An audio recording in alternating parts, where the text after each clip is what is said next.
Day 301. What? And the dogs might bark this morning. It is still dark 30 here this morning, but I've got a lot going on this morning, so I gotta hop on pre-sunrise. So Philippians, we're finishing up finishing up the book of Philippians, chapter 4 today. And you cannot make this stuff up, guys. You really can't. God, there are no coincidences, and there is a divine mind spirit at work. And when you slow down and tune in, he shows up. He, she, whatever it, yes, I know we use that pronoun, he, but I don't want to limit God to that. It's so much more. But for the sake of language and talking, anyway, get on with it. But Paul is signing off here, and he's thanking the Philippians for their support, their encouragement. There's evidently two ladies in the church that are having a little bit of a dispute. He asked them to come to an agreement and peace and be of like mind. There's so much in here, but what really caught me, I'm an Enneagram 9, which is the peacekeeper or the peacemaker, depending on how healthy I am. But I have guarded my peace. Like, that is sort of like the message I was kind of downloaded to earth with, like, guard the peace, guard your inner peace at all costs, going along with things that you don't really want to go along with, stepping up to be the peacemaker in the family or peacekeeper. It has just shown up so consistently. And as I was reading Paul's words today, I was like, oh, you've gotten it backwards. Yes, of course. That's what people do. We get things backwards.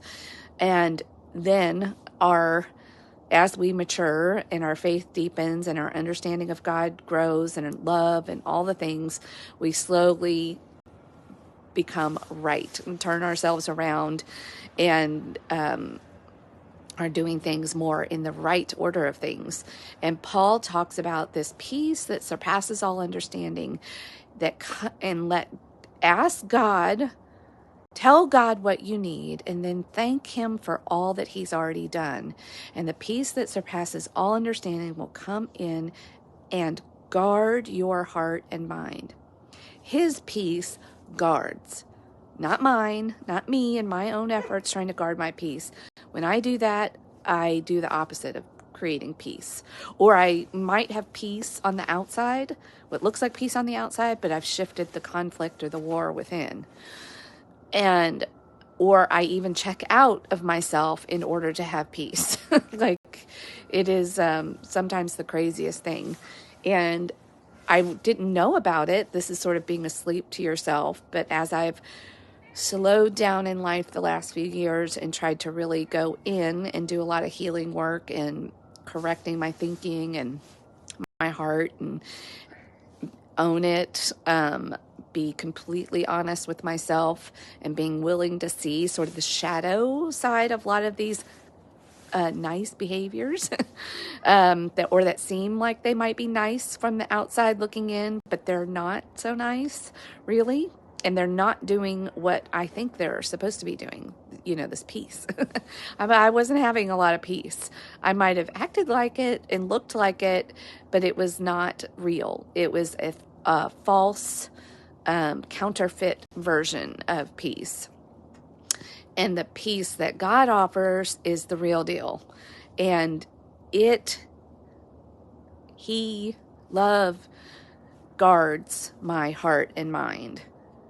I don't have to do it anymore. It's like, I could just feel the relief in myself. Like, oh, I literally even had an image of like an Athena type figure, the goddess of wisdom and peace, kind of standing at the front of my heart and my mind, like with a shield, like, I got this, I got you. Wow. And the other thing that he talks about so much in these few paragraphs, but he talks about learning to be content. And I think I've heard those words so many times. Like I can do all things through Christ who gives me strength, that those famous lines, and I've learned how to be content.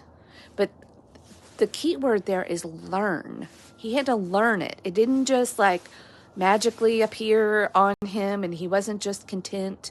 And a lot of us going around kind of beating ourselves up for not being content. I should just be content with what I have. What content? Why aren't I content? And then we even create more uncontentedness with trying to think that we should just be content. Paul doesn't say that he was just content, like magically one day.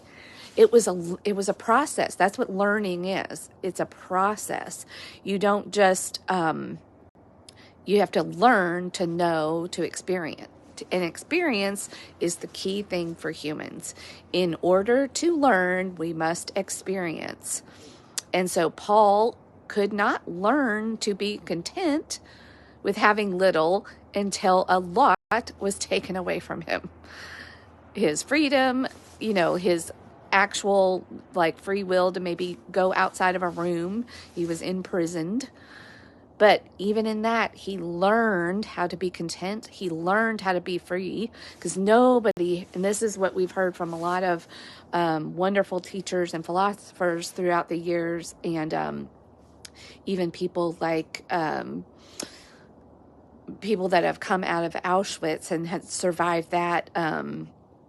There's what is his name right now?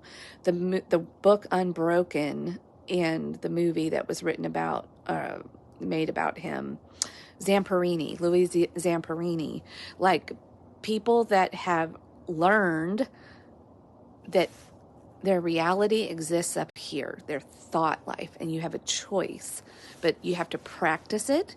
And often we're not just walking around practicing how to be content I am now. I'm trying to learn before things get taken away from us. Often we don't learn until we're in the situation.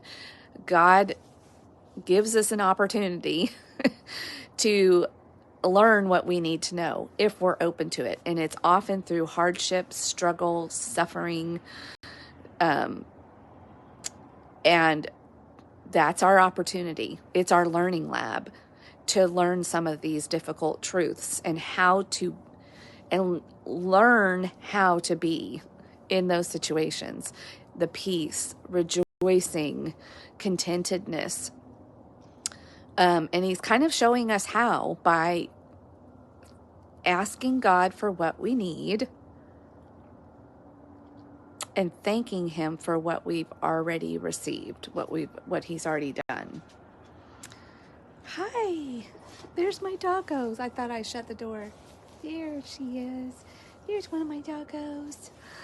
You guys want to see the other one? Hi, Chloe. Chloe, say hi. She's not going to say hi. Okay, I'm going to wrap up here because I've got some stuff to get done early this morning so I can sign off and spend time with family that's visiting from out of town. And I'm going on down the road to visit more family. And I am going to have peace. I'm going to have that peace guarding me and my heart and my mind, because I'm going to ask God for what I need and thank him for what he's already done. And I'm going to be content and joyful. I'm claiming it already.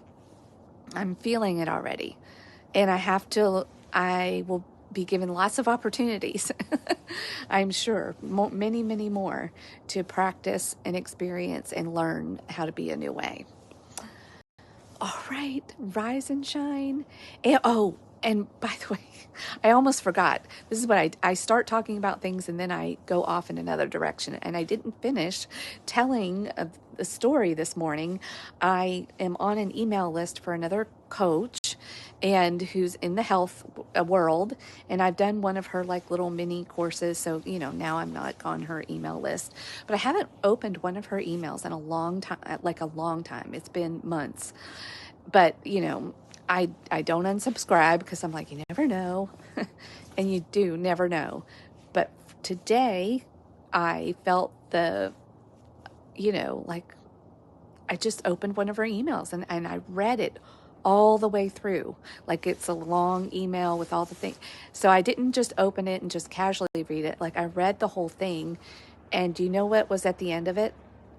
Philippians 4:7 with my name in it. She personalized it for her readers. Very cool. I might have to do that for mine, for my subscribers. Wow. She had the peace that guards your heart and mind. So that's that specific verse. Ask God for what you need. Thank him for what he's already done, and his peace will guard your heart and your mind, comma, Felicia. You can't make this stuff up. So I was already tuned into that message. I hadn't opened an email from this person in a long time. And there was that little gift from God through her. And that's what we do for each other. And we don't even know it. We're not even trying. When you're an open vessel, and even when you're not, God will use you. But it's really cool to be open to it, and so that you can notice and have these experiences. It makes life an adventure. And even reading the Bible an adventure, and praying in this, however you connect with God. It doesn't have to be the way that I do it, because we're each created uniquely and differently. But just being open and willing, it's an adventure. And this particular woman, her name was Katrina, she uses the same word, adventure, in her email this morning. And I was like, preach on, sister. All right. That is my story for the day. You can't make this stuff up. So tune in and buckle up, because it's a wild ride and it's fun. Not always fun. Sometimes it's awful, but it's awesome. Awful and awesome. And awful often leads to awesome. So hold on to that hope and that truth, and look for the learning in your struggling and in your suffering and in the crisis moments and in the darkness, because there's good stuff that's happening in there if you will allow it and look for it and choose it. All right, rise and shine. Philippians chapter 4, and Philippians, the whole book, was awesome and amazing. So I'll see you tomorrow as we start a new book, and I'm like, what is it? I'll let you know.